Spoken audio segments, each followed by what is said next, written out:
out of Syria and everyone going crazy because the military-industrial complex in Wall Street owns these, and Israel owns these MFers and doesn't want us to pull out of Syria. But now he's saying he's weighing Afghanistan troop withdrawal. This is good news. The White House has ordered the Pentagon to draw up plans for a troop withdrawal from Afghanistan. 2 defense officials and a person briefed on the matter told NBC News. The plans are due shortly after the new year, according to the officials. They've cautioned that no decision has been made, but President Trump wants to see the options. The White House has asked the Pentagon to look into multiple options, including a complete withdrawal. An Afghan official told NBC News that Trump is considering a substantial drawdown of U.S. troops in the country. The U.S. has approximately 14,000 troops in Afghanistan, 14,000.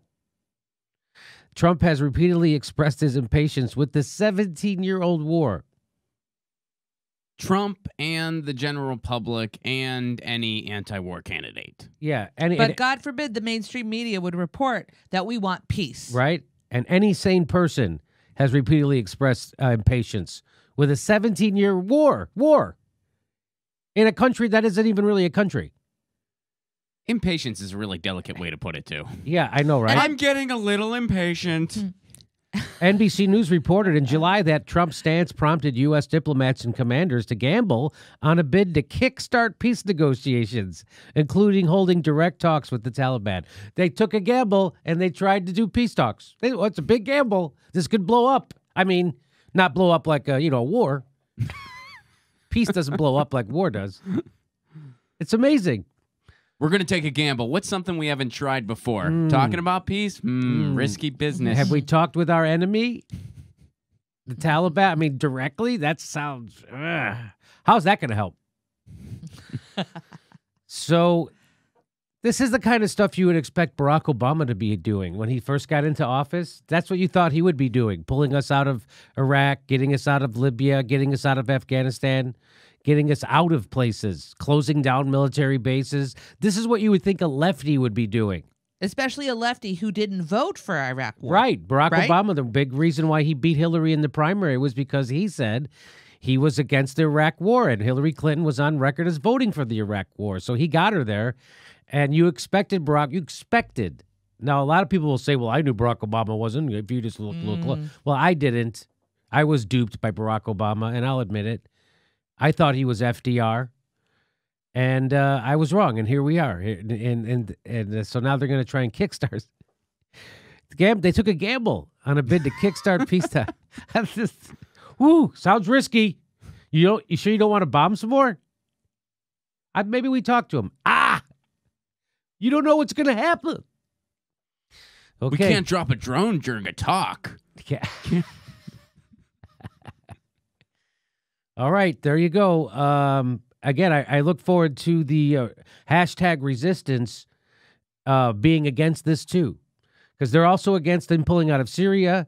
And I'm sure they're going to be against pulling out of Afghanistan. It's amazing what Trump has done to liberals' brains. He's completely broken their brains, completely. And now they do rallies for the FBI, the left does, and they get upset when the president practices détente. They're warmongers now. They publicly cheer for more war. The left, the liberals, they're not left actually. If you're cheering for more war, you're on the right. So that would be everybody at MSNBC, everybody at CNN, everybody at the New York Times, everybody at the Washington Post. They're on the right, and you wonder how we got this country.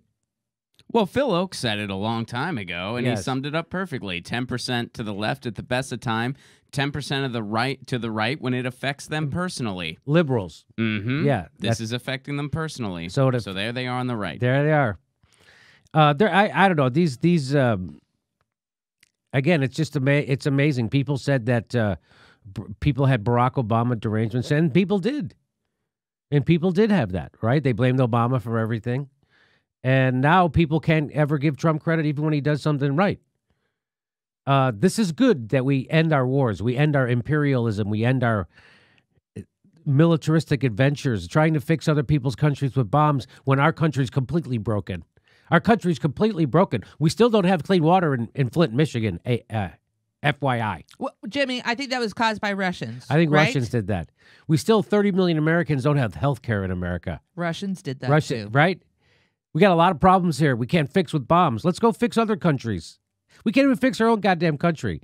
This is just a big. So whatever you think we're fixing another country, or we got to be there with our bombs and guns to save, it's all bullshit. We're spreading democracy. You mean like in your system where the person with the most votes wins? No, not that kind. Not We're that spreading kind. a different kind. It's a different kind of democracy where the loser wins. It's don't worry, it's complicated. Well, first the oil comes out of the earth. It doesn't matter anyway. Okay, it's a strange times indeed, isn't it? Now, if Trump gives Medicare for all to everybody, they'll make him king. If he ends the Middle East wars and gives people Medicare for all, they will get rid of that 2-term rule. Oh, no. Oh, God, no. I'm just telling you. Why? Going to give us Medicare for all, end the wars. The Democrats are already, before Trump, they were all for a border wall, creating border walls. Hillary Clinton bragged she voted for it. A barrier. That's what she called it. A barrier. Barack Obama built those cages. Barack Obama was the deporter in chief. So again, here he is doing what do you think a lefty would do? Trying to end the wars.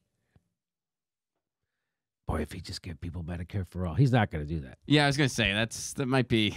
He said he would. Remember, he said it At during the one campaign. point. He said everybody's going to get covered. Why can't we just I give think it to he said everybody? on, And then on they... 60 Minutes. Yes, everybody's going to get covered, and the government's going to take care of it. I don't know. I want a new The right person doesn't have his ear. I want a new T-shirt. I want it to say "Kickstart Peace." Kickstart, yeah, take a gamble. Kickstart peace. Okay, so now you watch how after this, we're doing a segment on how horribly the mainstream news is covering Trump's announcement that he wants to pull troops out of Syria. You cannot believe how they're reporting it. It's out of a movie. So I'm going to guess they're going to do the same thing with this. Our next live Jimmy Dore show is February 1st in Burbank, California. Go to jimmydorecomedy.com for a list of all our live shows, and please become a premium member if you can. Become a patron. It's the way we support this show because they're coming at us, and we give you bonus. We give you hours of bonus material every week. Check it out. Become a patron.